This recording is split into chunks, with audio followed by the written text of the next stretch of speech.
I'm pretty sure you guys heard about this. I know a lot of people sort of talked about it with the global digital IDs. This is really being pushed in Asia, like in China, Vietnam, and the UK. So here's a couple of different videos on what's going on over there. So the latest in this dystopian outrage that is now all of China, apparently, is I once again cannot buy food. A couple days ago, my uncle and my cousin helped me get a cell phone that is linked to a Chinese bank card so that I could buy anything.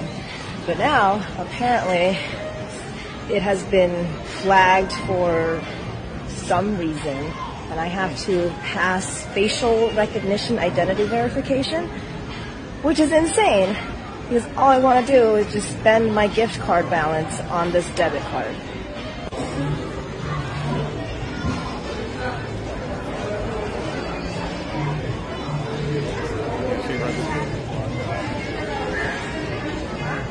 Tell her to open her mouth and all this good stuff.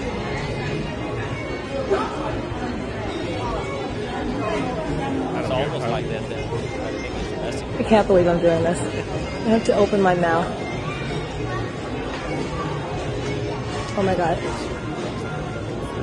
Terrifying.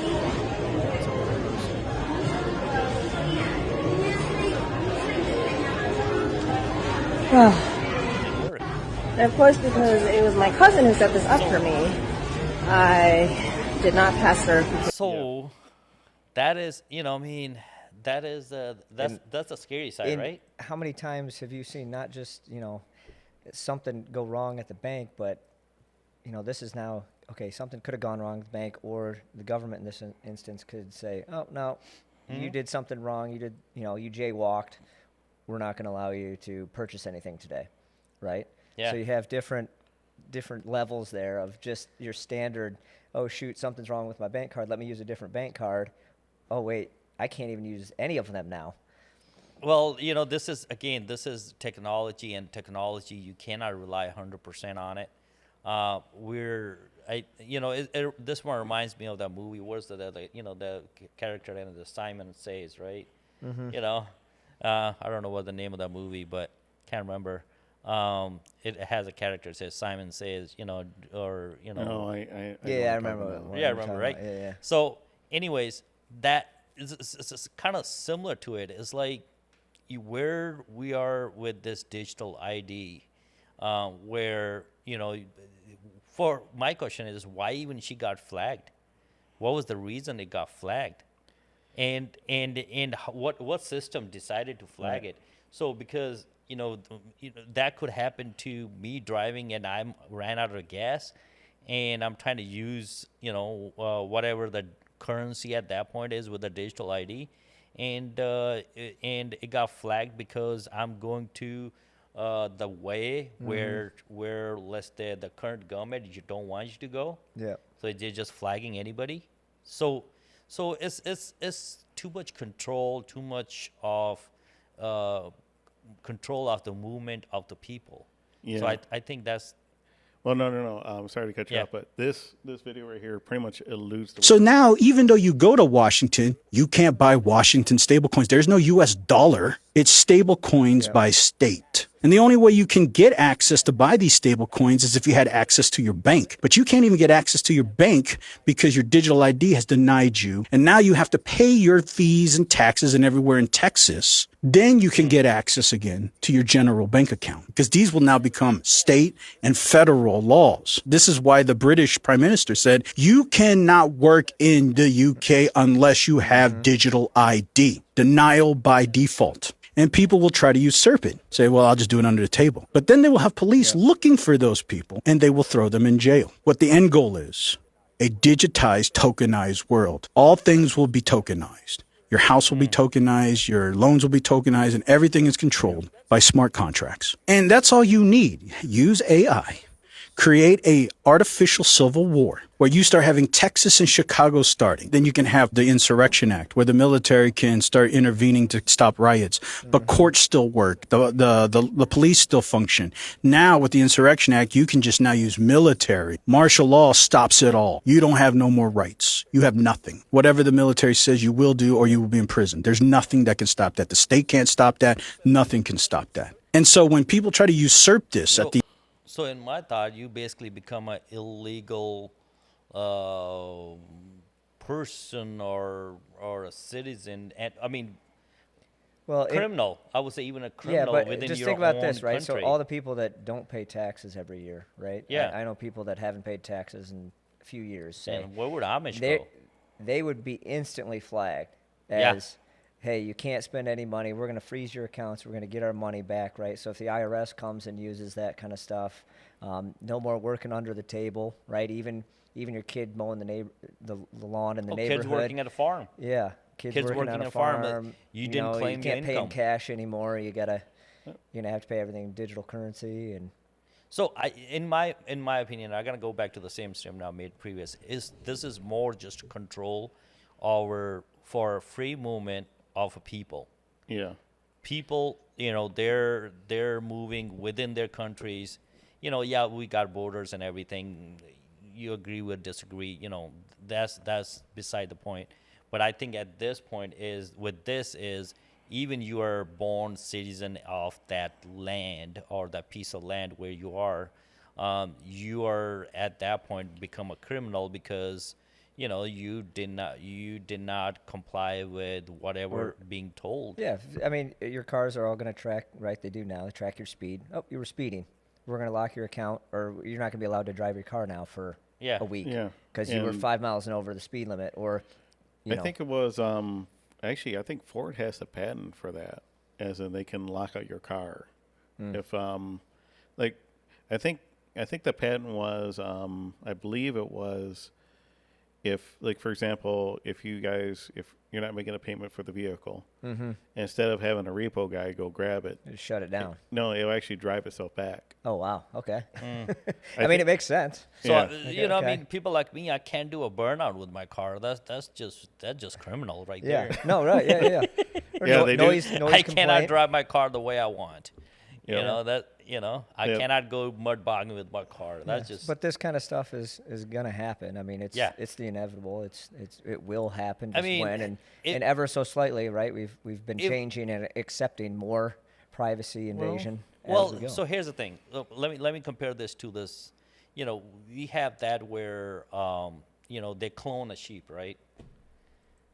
But Dolly, I think was her name. yeah, Dolly. Yeah, they clone the sheep. But after that, because the government didn't want the cloning, normalized, they put a stop to it, right?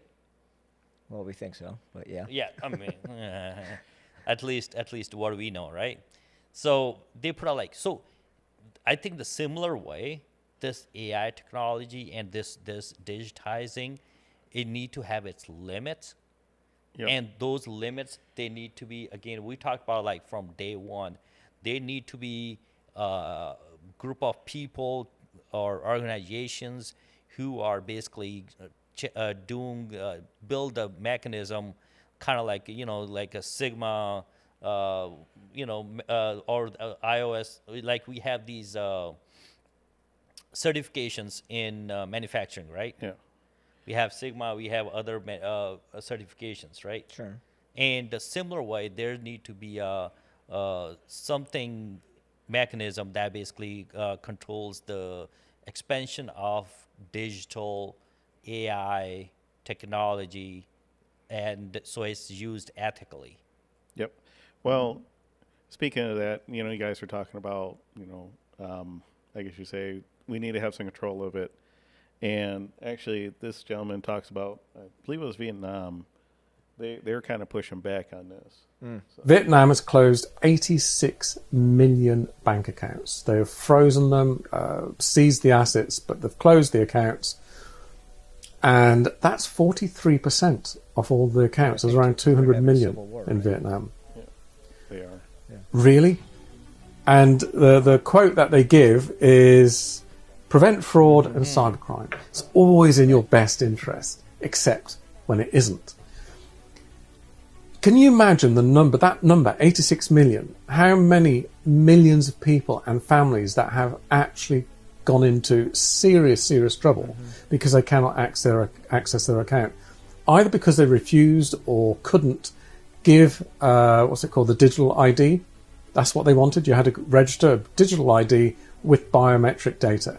Give more of your privacy away without your choice. And if you don't do it, we'll take your money, whether you like it or not. And the Canadian government has already shown us how to do this, because they closed the accounts of the truckers because of a peaceful protest. How the people that authorise that are not in jail serving long sentences, well, is anybody's guess. But the serious point here is it's coming here. That. They're pushing for digital IDs. And what's going to be the pushback? When is it going to stop? We had it during COVID. Oh, just get one vaccination and you'll be fine. And then they took away your permissions after you got your vaccine and said, no, actually you need another one, and then another one. Yeah. The point is, these type of people, they keep on taking more and more. The more we give away our freedom, our power, the more they'll take. We are on the edge of a cliff. We don't actually act now and start saying enough is enough. Whether we have to form a brand new government, whatever it is we have to do, or just stop using cards, we have to show that we are not going to allow this or accept this. Because we all stopped going to work, or we all stopped using our cards. Yeah, I mean, they did very similar to that during COVID, right? Oh, yeah. And I mean, in Europe, you literally had to have they call it a green card to go into restaurants, to go places. And so this is just basically a trial run. And now they said, okay, we can do it. Now with this, it's even more digitized. And that was controlled. beside the point of, COVID and, whatever view you had on COVID, right? That was beside the, putting that aside. It's just, again, the control of people, their movement. Controlling people, that is the common theme between digital ID, between AI, between, our cars. Everything is, it comes in that same theme. And this gentleman talking about 86 million people, that's a lot. So it's half the country, he said. Yeah. Here's another thing too, and I'm saying this from from our point of view as engineers. Where in the hell they're going to store that data, and what the hell's going to, track this? Because, I guess a good question is, could this actually reduce corruption by using this ID? I don't know. I think it would cause more corruption. Well, depends on who controls it, right? If you believe the good guys are in control of it, or your team's in control of it, it's for the right cause, it's for the right reason. But if you don't think that, if you're on the quote-unquote opposition side, then you say, oh, well, they have all my information. I can't go to the store. I can't go to the bank. I can't use my car. So is that be a new way of invading countries? I don't know. Just saying, right? Yeah. I mean, you think or about causing the civil whole war. At that point, the whole war game has changed. That you're invading countries. You don't even have to have freaking if you seize assets. F-15, you just hijack their data and say, hey, we're shutting down every operation in your country unless you do X, Y, and Z. Well, you see somebody's assets. Everything's digital anyway, right? The bank doesn't even have, they don't say have you want to money. go in there and Every get time $100,000. You can't get $100,000 out of a bank. No, you can't even get 3,000 or 4,000. You have to you have to ask actually them a tell week them ahead early. of time. I want my 10,000, 20,000. Yeah. And to So it's have all that cash in digitized the bank. already, so somebody could seize those bank accounts or something easily. Kind of the part I'm kind of thinking about is, okay, let's say Vietnam has their own system, China has their own system. Let's say we don't really do it, but now we go, say we go for vacation in Vietnam. Do we have to register? Do we have to go through all this? No. Yeah. And I'll put it this way: they did that in Europe during COVID. So whether you were from there or not, so yeah. I didn't go to Canada almost a year because of that. Yeah, so it's going to happen. Because I was you want to yes, you want to use our get, currency. Our currency is a digital currency now. This is how you have to pay for things. Even it was all the COVID thing was over, and they weren't doing tests on the borders. and I went to Canada, came back, and I received a text on my thing saying On your phone, you, yeah. you were in a space where Yep. there was a 'Cause potential they're COVID. tracking everybody's phones. Yeah. Yeah, Yep. there was a COVID, potential person who had a COVID, and you may want to get checked. And I was like, yeah, thank you, but no thank you. Yeah. It flew by you, Sandeep. Yeah.